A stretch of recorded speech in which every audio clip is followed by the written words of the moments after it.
Lukaku Napoli, i contatti proseguono. Il club ha deciso, non ci sono dubbi. Benvenuti napoletani, passiamo alle notizie dal Napoli del 17 agosto 2024. Ma prima, se siete nuovi qui sul nostro canale, lasciate il vostro mi piace al nostro video e iscrivetevi al canale per non perdere nessuna notizia del nostro squadra del cuore.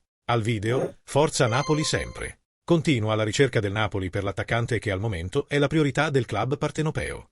Nel fine settimana gli azzurri esordiscono a Verona, Raspadori parte favorito su Simeone e questo, però, attesta l'assenza di un giocatore di rilievo, il club azzurro continua a cercare un nuovo attaccante. La telenovela di Osimhen rischia di durare sempre più a lungo e di protrarsi fino alla fine del mercato. Il giocatore se ne va e tutti i club ormai lo sanno. Forse anche per questo c'è la consapevolezza che cercheranno di risparmiare con un'offerta negli ultimi giorni di mercato. Se per Osimhen ci sono le idee chiare, diversa è la situazione per Romelu Lukaku, obiettivo numero 1 del club azzurro. L'attaccante belga attualmente allena nell'Under 21 del Chelsea. Se ne va, ma è necessario trovare un equilibrio tra le parti.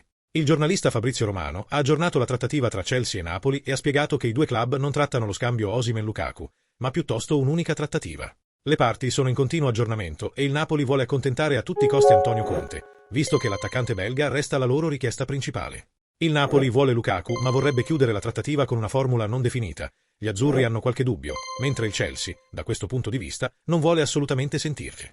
Napoli e Lukaku sono d'accordo, ma i contatti continuano e il club partenopeo vuole lavorare sull'attaccante belga per accontentare Conte. Intanto il Chelsea, che sta ancora ultimando lo scambio, sta ancora valutando la situazione di Osimhen e tiene d'occhio l'attaccante nigeriano. Osservando il caso Osimhen si potrà valutare l'acquisto del prestito con diritto di riscatto del giocatore, opzione che, a dire il vero, né al Napoli piace nemmeno proprio a Osimhen. Insomma, la situazione è complicata e l'accordo tra le parti si preannuncia tutt'altro che semplice. I prossimi giorni saranno decisivi, ma la voglia del Napoli è chiara. Gli azzurri cercano un attaccante e allo stesso tempo vogliono vendere Osimhen. Gli azzurri invece vogliono un attaccante e chissà che possano trovare un punto d'incontro nei primi giorni di mercato dei trasferimenti. Qual è la tua opinione? Pensi che dovremmo sostituire Osimhen con Lukaku oppure no? Lascia il tuo commento al video e dimmi da quale città ci segui e non dimenticare di iscriverti al canale. Forza Napoli!